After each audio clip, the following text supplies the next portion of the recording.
Baby جی، آپ کے لیے فون ہے۔ نگینہ ملازمہ نے فون ایمان کی جانب بڑھاتے ہوئے بتایا۔ ہیلو؟ ایمان نے فون کان سے لگاتے پوچھا۔ کہاں ہو تم؟ میں کب سے تمہیں تمہارے موبائل پر کال کر رہا ہوں۔ دوسری جانب سے عادل کی جھنجھلائی ہوئی آواز ابھری۔ حد ہوتی ہے یار لاپرواہی کی بھی، عادل نے مزید کہا۔ اچھا نا، ابھی سب چھوڑو، بتاؤ فون کیوں کیا ہے؟ ایمان نے پوچھا۔ ہاں، وہ دراصل آج میرے ایک دوست کی برتھ ڈے ہے اور اسی خوشی میں اس نے ہم سب دوستوں کو پارٹی دی ہے، اور ہم سب دوست اپنی اپنی گرل فرینڈز اور فیانسیز کے ساتھ آئیں گے، تو میں نے تمہیں یہی بتانے کے لیے فون کیا ہے کہ آج رات 10 بجے تک بالکل ریڈی رہنا، میں تمہیں لینے آؤں گا، عادل نے بتایا۔ پر تم سب دوستوں کی گیدرنگ کے بیچ میں کیا کروں گی؟ ایمان نے پوچھا۔ اوفو، اب تم پھر نہ شروع ہو جانا کہ میں نہیں جاؤں گی، مجھے اچھا نہیں لگتا اور وغیرہ وغیرہ۔ میں نے تمہاری رائے جاننے کے لیے نہیں، تمہیں بتانے کے لیے فون کیا ہے، اور رہی بات انکل آنٹی کی اجازت کی تو ان سے میں خود بات کر لوں گا، عادل نے کہا، اور ایمان کا جواب سنے بغیر ہی لائن کاٹ دی۔ صبح صبح ایسا حکم سن کر ایمان کا سارا موڈ خراب ہو گیا۔ وہ غصے سے پیر پٹکتی ہوئی اندر کی جانب چلی گئی۔ شکیل احمد اور سائمہ کی 2 ہی بیٹیاں تھیں، بڑی ایمان جو کہ اپنی پڑھائی پوری کر چکی تھی، اور اس سے 2 سال چھوٹی ثانیہ تھی، اس کا بھی کالج میں آخری سال چل رہا تھا۔ ایمان کی منگنی ابھی کچھ عرصے قبل ہی شکیل احمد کے دوست اور بزنس پارٹنر حماد ملک کے چھوٹے بیٹے عادل سے ہوئی تھی۔ حماد صاحب کی فیملی میں وہ ان کی بیگم عالیہ، ان کا بڑا بیٹا حارب اور اس سے چھوٹا بیٹا عادل تھے۔ یوں تو منگنی سب کی رضامندی سے ہی ہوئی تھی، پر عادل اور ایمان کے مزاج میں تھوڑا سا فرق تھا، اسی لیے دونوں کو ایک ساتھ ایڈجسٹ ہونے میں دقت ہو رہی تھی۔ عادل ایک آزاد خیال آج کے دور کا ماڈرن لڑکا تھا، جبکہ ایمان ایک سادہ سی گھریلو لڑکی تھی۔ عادل کو دوستوں کے ساتھ پارٹی وغیرہ کرنا پسند تھا، جبکہ ایمان کو ان سب چیزوں سے کوفت ہوتی تھی، اور اسی بات کو لے کر اکثر دونوں کے بیچ بحث ہو جاتی تھی، اور ابھی بھی وہی ہوا تھا جس سے ایمان کو الجھن تھی۔ عادل نے پھر ایک نیا فرمان جاری کر دیا تھا۔ وہ فون پر ہی اس کے والدین سے اجازت لے چکا تھا۔ انہیں بھی کیا اعتراض ہوتا، کیونکہ دونوں گھرانے ایک دوسرے کے لیے نہایت قابل اعتبار تھے۔ رات کے 10 بج رہے تھے اور عادل ایمان کے گھر کے باہر کار میں اس کا ویٹ کر رہا تھا۔ تھوڑی دیر میں ایمان باہر آئی۔ کہاں رہ گئی تھی تم؟ بولا بھی تھا کہ 10 بجے تک بالکل ریڈی رہنا، اس کے فرنٹ سیٹ پر بیٹھتے ہی عادل نے کہا۔ وہ میں بس آیت الکرسی پڑھ کر خود پر پھونک رہی تھی۔ کیا؟ اس کی بات سنتے عادل کا منہ کھلا تھا۔ کیا ملانی ہے یہ؟ دل ہی دل میں وہ اس سے سخت نالا ہوا۔ اور ہم پارٹی میں جا رہے ہیں، میلاد میں نہیں۔ تمہیں کچھ اور نہیں ملا تھا پہننے کے لیے؟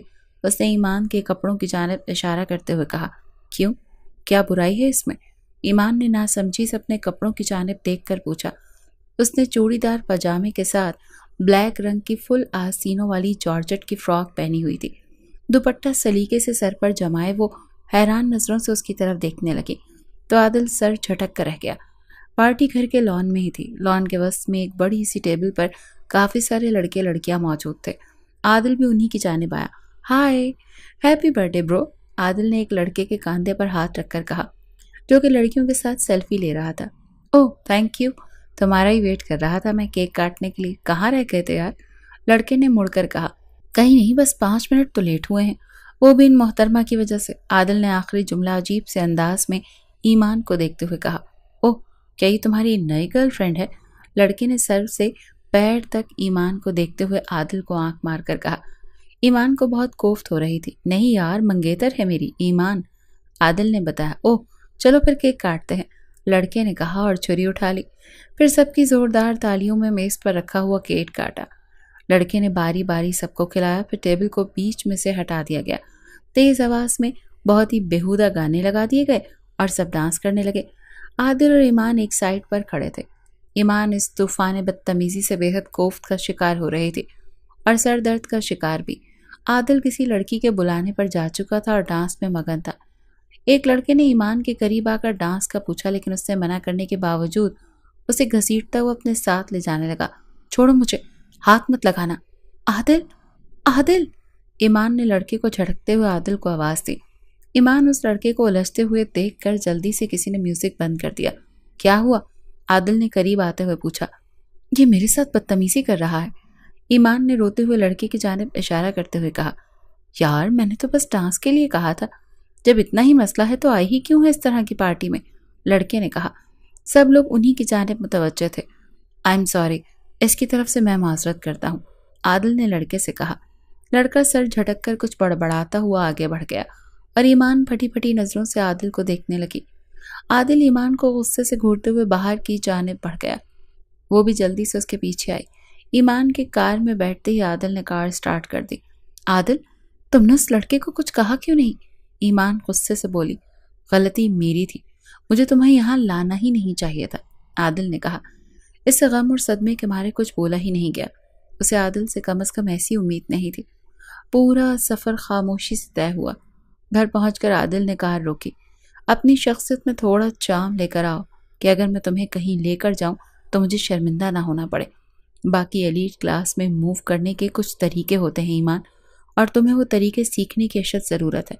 سرد لہجے میں اس نے ایمان کی ذات کو گویا پر خدشے ہی اڑا دیے تھے۔ ایمان بنا کچھ بولے کار سے اتر گئی۔ عادل نے فوراً کار آگے بڑھا دی۔ ایمان گھر آ کر سیدھا اپنے کمرے کی جانب بھاگی۔ کمرے میں آ کر اس نے شکر ادا کیا کہ ثانیہ سوئی ہوئی تھی۔ بنا چینج کیے بیڈ پر منہ تک کمبل اوڑھ کر لیٹ گئی اور دبی دبی آواز میں رونے لگی۔ اس شخص کے ساتھ کیسی زندگی گزرتی جس میں غیرت نام کو نہ تھی۔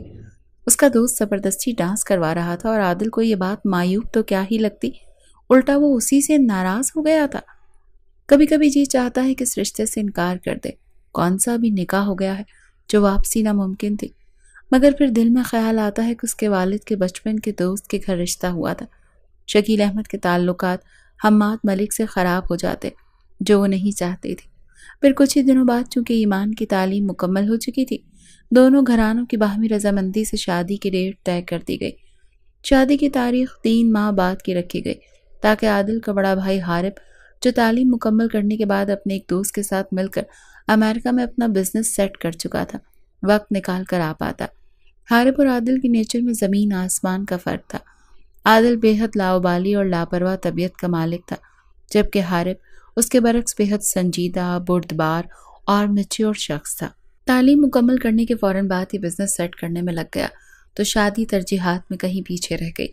اس بار حماد ملک اور عالیہ کا پورا ارادہ تھا کہ وہ حارب کے سہرے کے پھول بھی کھلا ہی دیں گے۔ عادل ہنوز ایمان سے ناراض تھا۔ ایمان نے بھی اسے منانے کی کوشش نہیں کی کیونکہ وہ حق بجانب تھی۔ عادل اس وقت اپنے کمرے میں لیٹا ہوا سونے کی کوشش کر رہا تھا، پر بے چینی کی وجہ سے اسے نیند نہیں آ رہی تھی۔ وہ بہت بار عالیہ سے اس متعلق بات کر چکا تھا پر وہ اس کی بات ماننے کو تیار نہیں تھی۔ عادل نے 1-2 بار حماد صاحب سے بھی بات کرنے کی کوشش کی پر اس کی ہمت نہیں ہوئی۔ وہ یہ سوچ کر کہ ماں باپ کبھی اس کے لیے غلط فیصلہ نہیں لیں گے خاموش ہو جاتا تھا، پر پھر دل اسے بے چین کرنے لگتا کہ تم کچھ غلط نہیں چاہتے، ابھی بھی وقت ہے، بول دو۔ پر عادل کی ہمت ہی نہیں ہو رہی تھی، لیکن وہ جانتا تھا کہ اسے اب یہ جرأت کرنی ہی ہوگی۔ تمہارا دماغ خراب ہو گیا ہے عادل، میں تمہیں ایک بار منع کر چکی ہوں نا، عالیہ نے حیرانگی سے کہا۔ شام کے 4 بج رہے تھے۔ عادل آج خاص اپنی موم سے بات کرنے جلدی گھر آ گیا تھا اور اس وقت انہی کے کمرے میں موجود تھا۔ موم، اب میں ایسی بھی کوئی انوکھی بات نہیں کرتی جو آپ اتنا حیران ہو رہی ہیں، عادل نے کہا۔ انوکھی بات؟ تمہیں پتا بھی ہے کہ تم بول کیا رہے ہو؟ ابھی اگر یہ بات تمہارے باپ کو پتا چل گئی تو مجھے تو ڈر ہے کہ کہیں وہ تمہاری جان ہی نہ لے لیں، اور باقی گھر والے، ہم سب تمہاری وجہ سے شرمندہ ہو جائیں گے، عالیہ نے کہا۔ باقی سب کی فکر ہے آپ کو، پر میری فکر نہیں ہے کہ میں کیا چاہتا ہوں۔ آپ ایک بار میری بات سمجھنے کی کوشش تو کریں۔ ایمان کے ساتھ زندگی گزارنا بہت مشکل ہو جائے گا میرے لیے۔ ہماری ذہنی ہم آہنگی بالکل نہیں ہے۔ ابھی بھی وقت ہے، کچھ نہیں بگڑا، عادل نے سمجھایا۔ مجھے کچھ نہیں سمجھنا، بلکہ تم سمجھو کہ ہم لوگ فیصلہ کر چکے ہیں اور تمہیں اب اس فیصلے کو نبھانا ہوگا، سمجھے؟ عالیہ نے کہا۔ یہ زبردستی ہے، عادل سب سے دانت کچکچاتے ہوئے بولا۔ کچھ بھی سمجھو تم، بس یہی آخری فیصلہ ہے۔ عادل کچھ دیر تو اپنی ماں کو خاموشی سے دیکھتا رہا اور پھر بنا کچھ بولے کمرے سے باہر آ گیا۔ اسی دھوپ چھاؤں میں 2 ماہ گزر گئے۔ ملک صاحب، آپ بات کو سمجھنے کی کوشش ہی نہیں کر رہے جی۔ ہمارا ایک اصول ہے کہ اگر گھی سیدھی انگلی سے نہ نکلے تو انگلی کو ٹیڑھا کرنا ہم خوب جانتے ہیں۔ مکروہ ہنسی ہنستے ہوئے وہ شخص آفس میں حماد ملک کے آگے بیٹھا ہوا انہیں غصہ دلا گیا۔ تمہیں لگتا ہے کہ تمہاری ان کھوکھلی دھمکیوں میں آ جاؤں گا میں؟ بہت دیکھے ہیں تم جیسے میں نے۔ اب اپنی شکل گم کرو ورنہ گارڈز کو بلوا کر دھکے دے کر باہر نکلواؤں گا، حماد ملک نے شعلہ برساتے لہجے میں کہا۔ انہیں یہ غصے سے تڑپتا دیکھے مقابل قہقہ لگا گیا۔ شکیل احمد سے بات ہوئی تو وہ بھی ایسے ہی ہتے سے اکھڑ گیا۔ میں نے سنا ہے کہ تمہارے ہی بیٹی کی شادی ہے، شکیل احمد کی بیٹی کے ساتھ؟ یہ سننا تھا کہ حماد ملک نے دھاڑتے ہوئے گارڈز کو آواز دی، لیکن ان کے آنے سے پہلے ہی وہ شخص آفس سے نکل چکا تھا۔ شکیل اور حماد کو کافی دنوں سے دھمکی آمیز فون کالز موصول ہو رہی تھی، جو یقیناً ان کے کسی کاروباری حریف کی طرف سے تھی۔ ہر نیا پروجیکٹ ان کی کمپنی کو ملنے کی وجہ سے باقی کمپنیز کے آنر دل ملا کر رہ جاتے، لیکن اب کی بار انہیں اپنے قدم پیچھے ہٹانے پر مجبور کرنے کو دھمکیاں موصول ہونے لگی تھی، اور آج تو ایک شخص آفس میں ہی گھس آیا تھا۔ حماد ملک نے پریشانی سے اپنی پیشانی مس لی۔ عادل اور ایمان کی شادی کے دن قریب آ رہے تھے، پر عادل کچھ الجھا ہوا تھا اور یہی جھنجھلاہٹ وہ اکثر ایمان پر نکال دیتا تھا۔ ہیلو سائمہ، کیسی ہیں آپ؟ عالیہ نے فون پر کہا۔ الحمدللہ، اور آپ سنائیں کیا حال چال ہے؟ سائمہ نے پوچھا۔ سب ٹھیک ہے۔ وہ دراصل میں نے آپ کو اس لیے فون کیا کہ ایمان کے لیے میں نے کچھ جوڑے سلوائے ہیں اور کچھ سلنے کے لیے دینے ہیں، تو آپ آج ایمان کو یہاں بھیج دیجیے گا تاکہ اس کا ناپ لے سکوں، عالیہ نے بتایا۔ اوہ اچھا، چلے ٹھیک ہے، پھر میں قریب 5 بجے تک ایمان کو بھیج دوں گی، ٹھیک؟ جی، بلکہ ایسا کیجیے گا نا کہ آپ اور ثانیہ بھی آ جائیں، عالیہ نے خوش دلی سے کہا۔ نہیں بہن، میرا آنا تو ذرا مشکل ہے، البتہ میں ایمان اور ثانیہ کو بھیج دوں گی۔ اچھا چلیں ٹھیک ہے، عالیہ نے کہا۔ پھر چند باتیں اور کر کے دونوں نے فون رکھ دیا۔ صبح 4 بجے پاکستان کی سرزمین ہر قدم رکھتے ہوئے دل سکون سے بھر گیا۔ اس بار وہ لمبے عرصے کے لیے آیا تھا اور اس کا ارادہ تھا کہ قاسم کے ساتھ جو بزنس امریکہ میں سیٹ کیا ہے اسے پاکستان ہی شفٹ کر لے۔ آخر وہ کب تک اپنے اصل سے دور رہ سکتا تھا؟ کچھ عالیہ اسے ایموشنلی بلیک میل کرتی رہتی تھی، اسی لیے حارب کے لیے مستقل واپس آنا ضروری ہو گیا تھا۔ اپنے گھر والوں خصوصاً اپنی مام سے مل کر اسے لگا کہ چاہے وہ جتنی ترقی کر لے، جتنے پیسے کما لے، لیکن جو سکون ماں کی آغوش میں ہے وہ کہیں نہیں مل سکتا۔ اسے عادل کافی بجھا بجھا سا دکھائی دیا۔ اس کی شادی قریب تھی لیکن وہ تو زندگی سے ہی بیزار دکھائی دے رہا تھا۔ ناشتے کے بعد عالیہ ملازمہ کے ساتھ کچن میں چلی گئی اور حماد صاحب آفس، تو حارب عادل کو لیے باہر لان میں چلا آیا۔ کیا پرابلم ہے؟ کوئی پریشانی ہے؟ بتاؤ مجھے، وہ چھوٹے بھائی کے کاندھے پر ہاتھ رکھ کر تسلی دیتے ہوئے پوچھنے لگا۔ عادل اسے کیا جواب دیتا جب ماں نے ہی ہری جھنڈی دکھا دی تھی۔ کچھ نہیں بھائی، طبیعت بس کچھ بوجھل سی ہے۔ Are you sure? حارب جاننے پر بضد تھا۔ جی بھائی، ڈونٹ وری، میں ٹھیک ہوں۔ کافی دیر گھر والوں کے ساتھ بیٹھ کر حارب اپنے ایک پرانے دوست سے ملنے چل دیا۔ زندگی پرسکون سی لگ رہی تھی، جہاں کوئی پریشانی اور مصیبت نہیں تھی، بلکہ محبت کرنے والے کئی رشتے اس کے آس پاس تھے۔ دیکھیں آنٹی، ٹھیک ہے نا بالکل؟ حارب دوست سے ملنے کے بعد جیسے ہی گھر میں داخل ہوا اور اپنی موم کے کمرے میں پہنچا کہ پیچھے سے ایک لڑکی کی آواز آئی جو کہ ابھی کمرے میں داخل ہوئی تھی۔ حارب نے پلٹ کر دیکھا تو جہاں کا تھا وہیں کھڑا رہ گیا۔ اس قدر سادگی میں ایسا مکمل حسن۔ پیچھے ایک لڑکی بلیک کلر کی شیفون کی ساڑی میں ملبوس کھڑی تھی۔ وہ مسمرائز ہوا، اس پر نظریں گاڑے کھڑا تھا۔ اس نے تفصیلی نظر اس پر ڈالی۔ ساڑی کے کناروں پر سلور کلر کی لیس لگی ہوئی تھی، کمر تک آتے کالے لمبے بال بھی کھلے ہوئے تھے۔ وہ شاید اس دھوکے میں ساڑی دکھانے آئی تھی کہ کمرے میں عالیہ آنٹی ہیں۔ وہ حیران اور پریشان حارب کو دیکھ رہی تھی۔ وہ میں… ارے حارب، تم یہاں؟ اس سے پہلے کہ حارب اپنی بات مکمل کرتا، عالیہ نے کمرے میں داخل ہوتے ہوئے کہا۔ عالیہ کے آگے جھک کر پیار لیتے ہوئے وہ مسکرا دیا۔ میں جاؤں آنٹی جی؟ اس نے پوچھا۔ ارے رکو، پہلے میرے بیٹے سے تو مل لو۔ ثانیہ کو تو ہمارا لان اس قدر پسند آیا ہے کہ وہ اندر ہی نہیں آ رہی، عالیہ پیار سے بولی۔ حارب، یہ ہے ایمان، عادل کی ہونے والی بیوی۔ بس کچھ دنوں میں دونوں کی شادی ہونے والی ہے، بس ہمیشہ کے لیے پھر اسے اسی گھر میں آ جانا ہے۔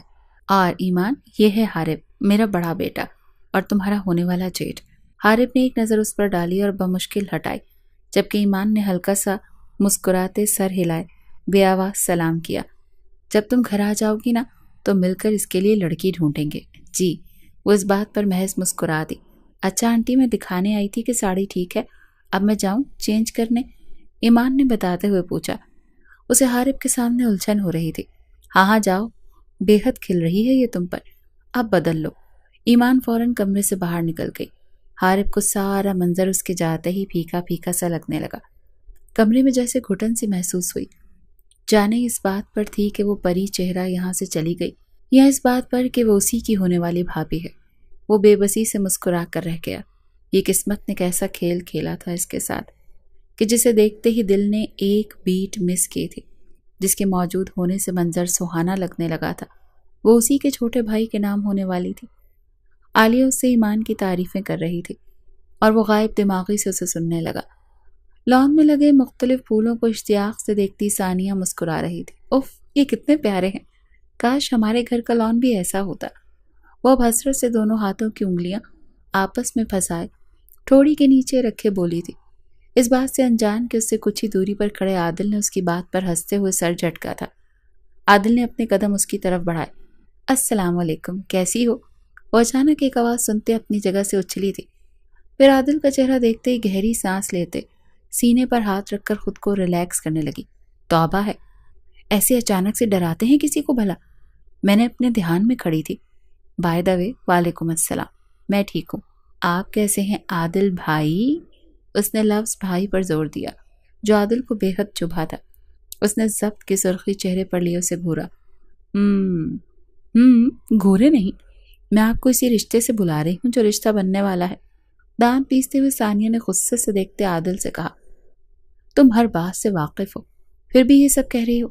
عادل دکھ سے اسے دیکھتے ہوئے نظریں نیچے کیے بولا۔ تو ثانیہ کو اپنے لہجے کی سختی کا احساس ہوا۔ بہتر ہوگا کہ آپ پرانی سب باتیں بھول جائیں، اب آپ میرے ہونے والے بہنوئی ہیں اور ہمیں یہ بات بھولنی نہیں چاہیے۔ یہ کہتے وہ اندر کی جانب بھاگ گئی۔ ثانیہ کی آنکھوں میں ہلکی سی نمی دیکھتے وہ بے کل ہوا تھا۔ شدید قسم کی بے بسی سے اس نے سامنے لگا ہوا حد سے خوبصورت گلاب ٹہنی سے توڑتے ہوئے کانٹوں سمیت مسل ڈالا، جس سے اس کی انگلیوں سے خون رسنے لگا، مگر اس کا دل اس سے زیادہ زخمی تھا۔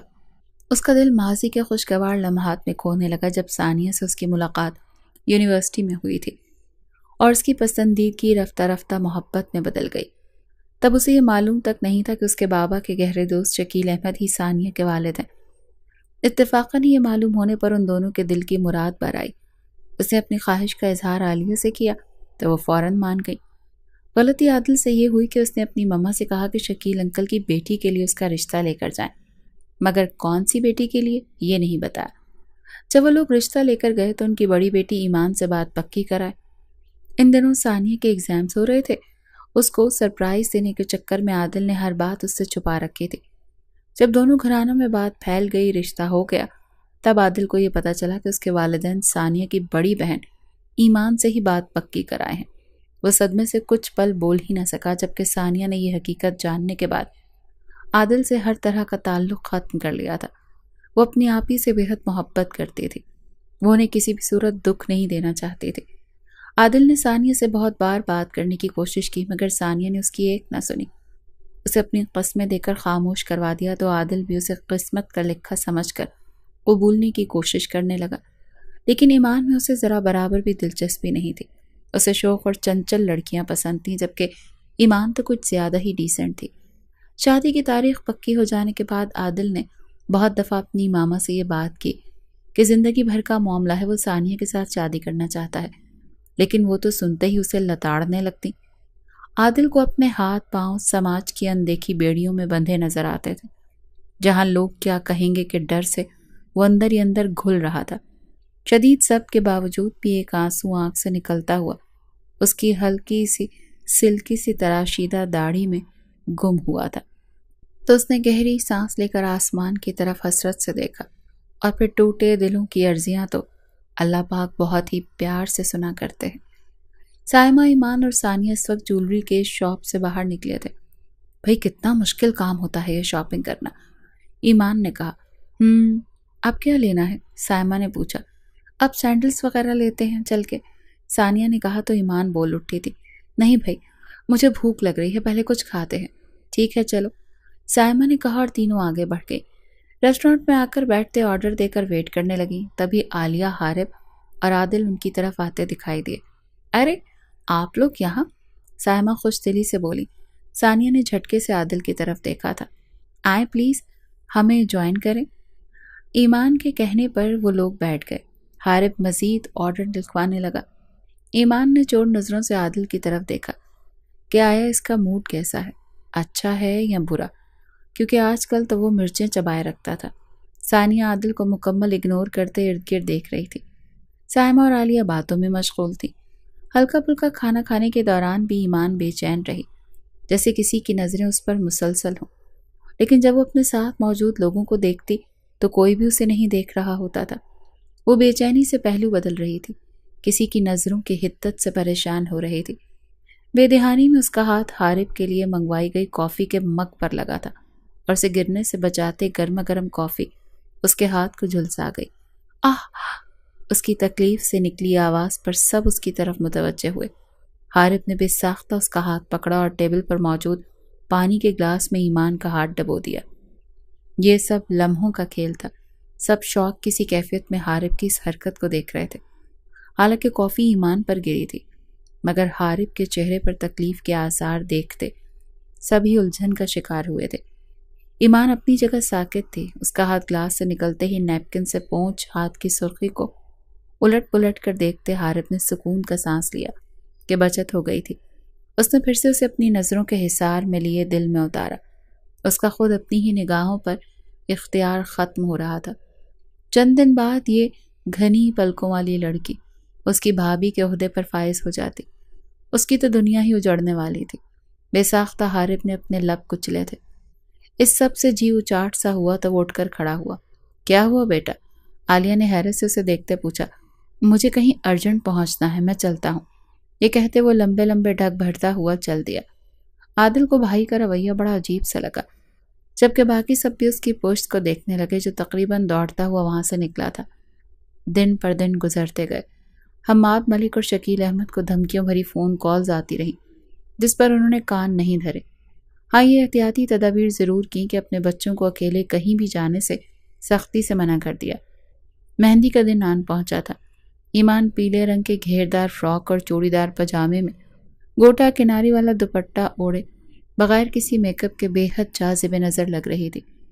وقفے وقفے سے اس کی بھیگتی ہوئی آنکھیں چہرے کو مزید معصومیت سے ہمکنار کر رہی تھی۔ شکیل احمد اور سائمہ بیٹی کو بار بار آ کر پیار سے دیکھتے، نہارتے، اور ثانیہ نے بھی اپنی آپی کی خوشیوں کی دل سے دعا کی۔ عادل کے گھر سے مہندی لے کر سب پہنچ چکے تھے۔ ان کے گھر کے لان میں ہی مہندی کا فنکشن رکھا گیا تھا، جبکہ بارات کا فنکشن ہال میں منعقد ہونا تھا۔ باری باری سب نے دولہا اور دلہن کو مہندی لگائی۔ عادل نے محض ایک نظر ثانیہ کو دیکھا اور پھر اپنی جلتی آنکھوں کو میچتے ہوئے خود کو سرزنش کی۔ میں نے اپنی ہر خواہش تجھ پر چھوڑ دی میرے مالک، جو تو چاہے میں راضی ہوں، وہ دل ہی دل میں کہتا ہوا جبر سے مسکرانے لگا۔ ثانیہ نے عادل سے مہندی لگاتے ہوئے بھی آئی کانٹیکٹ نہیں کیا کہ کہیں ضبط کا شیرازہ بکھر نہ جائے۔ حارب دانستہ ایک فون کال سننے کی آڑ میں لان کے قدرے تاریک کونے میں کھڑا ایمان کو دور سے ہی دیکھ رہا تھا۔ کس قدر حسین لگ رہی تھی۔ حارب کا دل اسے پانے کو کیا۔ میرے پاس محض روح ہوتی تو تمہاری روح پر اکتفا کر لیتا، مگر میرے پاس ایک جسم بھی ہے، تمہارے شانے، بازو، ہاتھ، اور پھر تمہارے سینے میں خدا کا گھر، اور اس زمین پر ماتھا ٹیکتا ہوا میں۔ مجھے یہ سب مطلوب ہے۔ جن باہوں کا تصور کیے بغیر نیند نہیں آتی، ان کی گرفت محسوس کیے بغیر زندگی کیسے کٹ سکتی ہے؟ وہ اپنے ہی خیالوں میں مگن تھا کہ اپنے نام کی پکار پر آخر کار اسے مہندی لگانے جانا ہی پڑا، جس سے وہ بچ کر تاریکی میں کھڑا تھا۔ عادل کو مہندی لگانے اور مٹھائی کھلانے کے بعد اس نے کون پکڑتے ہوئے ایمان کے ہاتھ پر دھرے سبز پتے پر تھوڑی سی مہندی لگائی۔ حارب کی سرخ اور سفید ہاتھ اپنے سامنے دیکھتے ایمان کو اس کے ہاتھوں کا وہ لمس اپنے ہاتھ پر محسوس ہوا جو کافی گرنے کے بعد اسے ملا تھا۔ اس کی پلکیں لرزنے لگی۔ مٹھائی کھلاتے ہوئے حارب کی نظر بلا ارادہ ہی اس کی آنکھوں پر پڑی، تبھی ایمان نے بھی اس کی طرف دیکھا۔ حارب کے ہاتھ میں موجود گلاب جامن کو بالکل فراموش کیے ہوئے دونوں کی نظروں نے ایک دوسرے کی نظروں کو جکڑ لیا تھا۔ ایک نگاہ میں تڑپ تھی، تپش تھی، حسرت اور محبت تھی، جبکہ دوسرے کی نگاہ میں الجھن اور سوال۔ بمشکل خود کو اس ساحرہ کے سحر سے آزاد کرتے مٹھائی کھلا کر وہ ایک طرف ہو گیا تھا۔ بخیر و عافیت یہ فنکشن گزر گیا تھا۔ عادل کا دل بے حد بوجھل رہا تھا۔